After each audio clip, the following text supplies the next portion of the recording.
لیکن اس پیکج سے فائدہ اٹھانے کا اللہ ان کو موقع دیتا ہے.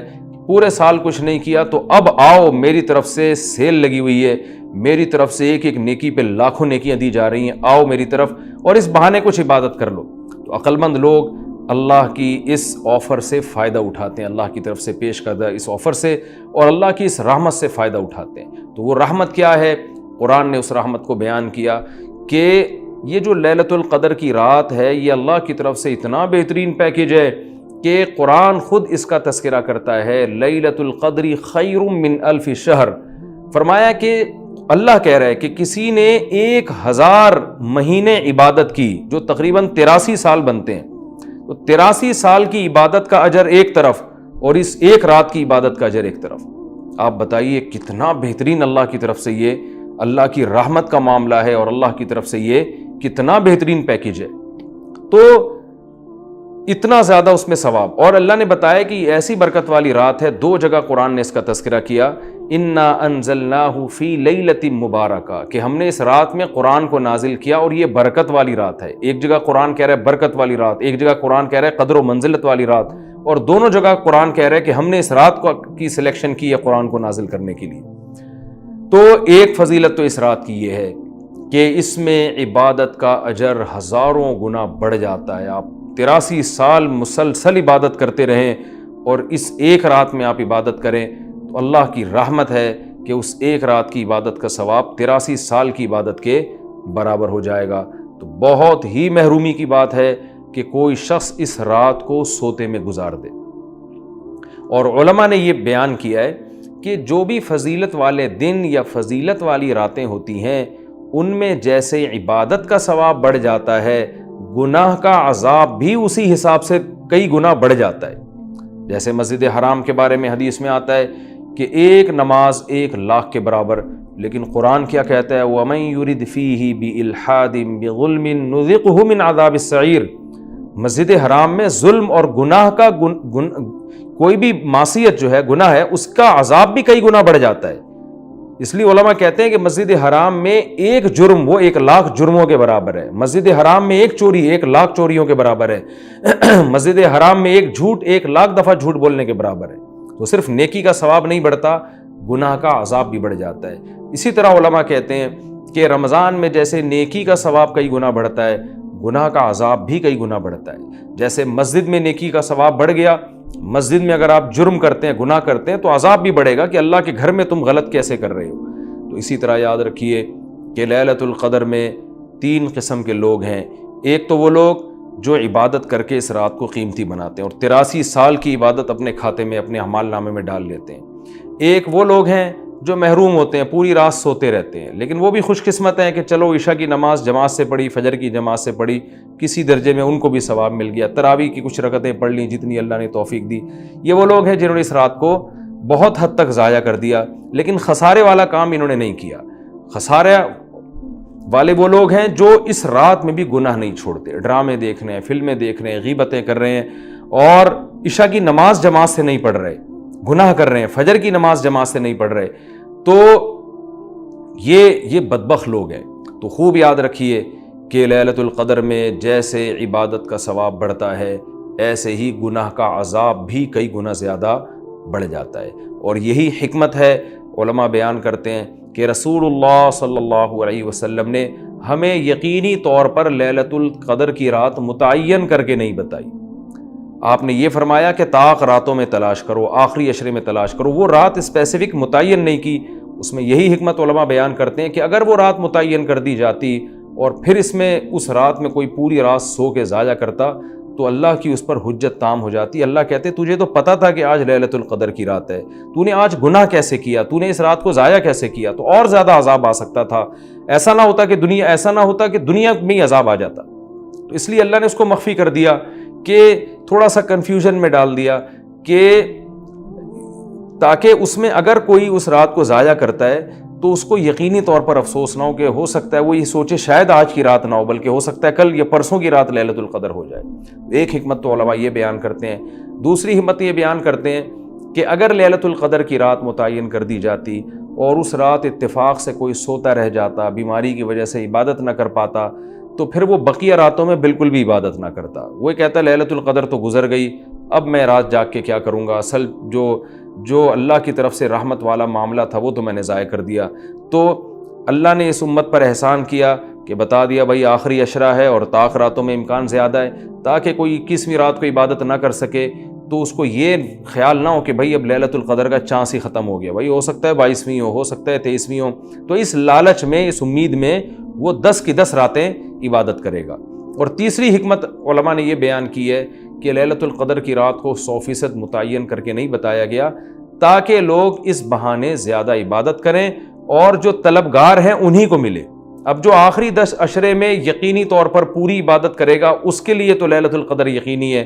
جو آخری عشرے میں کچھ راتیں جاگے گا کچھ راتیں نہیں جاگے گا تو اس کے بارے میں امکان ہے کہ شاید لیلۃ القدر اس سے فوت ہو گئی ہو.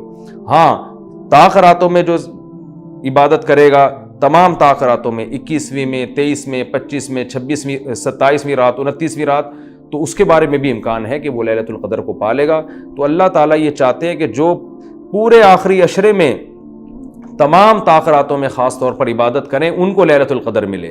تو اگر اللہ رات متعین کر دیتے تو پھر تو ہر آدمی اس لیلۃ القدر میں جاگ لیتا، لیکن اللہ نے نظام ایسا بنایا کہ بھئی جو طلب کرے گا اور تمام راتیں جاگے گا اس کو تو یقینی طور پر لیلۃ القدر ملے گی، اور جو تمام راتوں میں عبادت کا اہتمام نہیں کرے گا تو اس کے لیے معاملہ مشکوک ہے، امکان ہے کہ مل جائے، امکان یہ بھی ہے کہ نہ ملے. تو اس لیے بھی علماء کہتے ہیں کہ لیلۃ القدر کی یقینی طور پر تعیین نہیں کی گئی.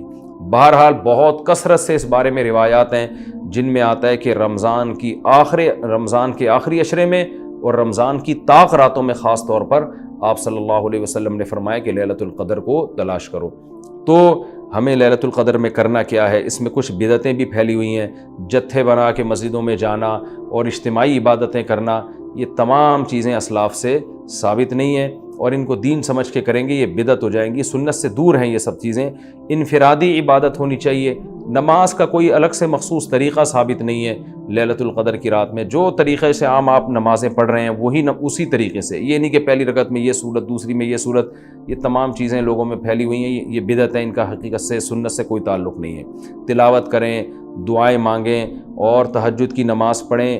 جتنے نوافل اللہ آپ کو توفیق دیتا ہے، آپ جیسے عام معمول ہے نوافل پڑھنے کا اسی طرح پڑھیں. اور بہتر ہے گھر میں عبادت کریں. گھر میں اگر مشکل ہو رہی ہے تو مسجد میں بھی جا سکتے ہیں، لیکن نوافل گھر میں پڑھنا یہ مسجد میں پڑھنے سے زیادہ افضل ہے. مسجد میں شور شرابہ کرنا، لیلۃ القدر کے نام پہ جتھے بنا کے بیٹھنا، پھر لیلۃ القدر کی رات پہ پوری رات پروگرام چلنا مسجدوں میں، یہ سب چیزیں لوگوں کو عبادت سے غافل کرنے والی ہیں. بیان بھی ہونے چاہیے مختصر، آدھا گھنٹہ ہو گیا 1 گھنٹہ ہو گیا، باقی وقت عبادت میں لگانا چاہیے. دوسری بات یہ کہ اتنی کثرت سے عبادت کرنا کہ آپ کا دماغ ہی خراب ہونا شروع ہو جائے، نیند سے حالت خراب ہو جائے، تو یہ بھی ٹھیک نہیں ہے. کچھ دیر آرام بھی کرنا چاہیے تاکہ جتنی عبادت ہو وہ طبیعت میں نشاط کے ساتھ اور فریشنس کے ساتھ ہو، آپ اس میں ٹینشن میں نہ آ رہے ہوں. اور ایک اہم بات یہ بھی ہے کہ اصل عبادت گناہ چھوڑنا ہے. آپ صلی اللہ علیہ وسلم نے لیلۃ القدر میں ہمیں جو دعا سکھائی ہے اس دعا کا مفہوم بھی یہی ہے. صحیح حدیث میں دعا آتی ہے کہ لیلۃ القدر میں یہ دعا مانگو، اللہم انک عفو تحب العفو فاعف عنا. اے اللہ تو سراپا معافی ہے، معافی کو پسند کرتا ہے، ہمارے گناہوں کو معاف کر دے. اس سے پتہ چلتا ہے کہ لیلۃ القدر میں نبی ہمیں یہ سکھا رہے ہیں، یہ سمجھا رہے ہیں کہ گناہوں سے توبہ کرنی ہے، معافی مانگنی ہے. ظاہر ہے جس جرم سے معافی مانگی جاتی ہے تو اسی بیس پہ مانگی جاتی ہے نا کہ آئندہ آپ چھوڑنے کا عہد کر رہے ہو. آپ نے کسی کا دل دکھایا، کسی کو ٹینشن دی، اب آپ اس سے سوری کر رہے ہیں، وہ کہتا ہے ٹھیک ہے آئندہ ٹینشن نہیں دینا. آپ کہتے ہیں دوں گا تو میں آئندہ بھی تمہیں ٹینشن، تو وہ کہے گا پھر یہ تو معافی نہیں، یہ تو معافی کے نام پہ مذاق ہو گیا بھائی.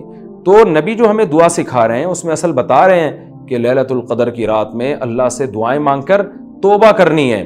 تو اس رات میں آپ عبادت کریں، اللہ سے دعا مانگیں. اور دعا کیا مانگیں کہ اللہ جو گناہ ہماری زندگی میں ہیں ان سے ہم توبہ کرتے ہیں اور آئندہ ہمیں ان سے بچنے کی توفیق عطا فرما. گناہ کیا ہے؟ نمازوں کا قضا کرنا، داڑھی کاٹنا، خواتین کا بے پردگی کرنا اور سود لینا، بہنوں کی وراثت نہ دینا، اور جاندار کی جو تصویریں آج کل لوگوں نے گھروں میں ڈیکوریشن کے طور پر تصویریں لگائی ہوئی ہوتی ہیں، یہ سب ناجائز ہیں. آپ صلی اللہ علیہ وسلم نے فرمایا ان من اشد الناس عذابا یوم القیامۃ المصورون، کہ سب سے سخت ترین عذاب قیامت کے دن تصویر بنانے والے کو ہوگا. ڈیجیٹل کیمرے کی تصویر میں تو بہت اچھا خاصا علماء کا اختلاف ہے کہ ہماری رائے یہ کہ تصویر میں داخل نہیں ہے، لیکن جو پرنٹڈ تصویر ہوتی ہے اور کسی شرعی عذر کے بغیر ہو، ایک تصویر کسی ضرورت سے ہوتی ہے، بلا وجہ شو بازیوں کے لیے اپنے باپ داداؤں کی تصویریں دیواروں پہ سجانا، یہ فیشن ہمارے یہاں بنتا چلا جا رہا ہے۔ اور جو بت بنے ہوئے ہوتے ہیں تصویر کے نام پہ، وہ بھی اسلام میں حرام ہے۔ تو ان سب چیزوں سے ہمیں لیلۃ القدر میں توبہ کرنی ہے، شراب سے، زنا سے، بد نظری سے، والدین کی نافرمانی سے، رشتہ داری توڑنے سے۔ آپ صلی اللہ علیہ وسلم نے فرمایا جو خونی رشتوں کو توڑتا ہے وہ جنت میں داخل نہیں ہوگا۔ لیلۃ القدر کی رات میں آپ اپنے خونی رشتوں کو منا لیں۔ اس رات میں آپ اگر رشتے کو جوڑیں گے، اس کا ثواب کئی گنا زیادہ ملے گا، اس کی برکتیں بہت زیادہ ہوں گی۔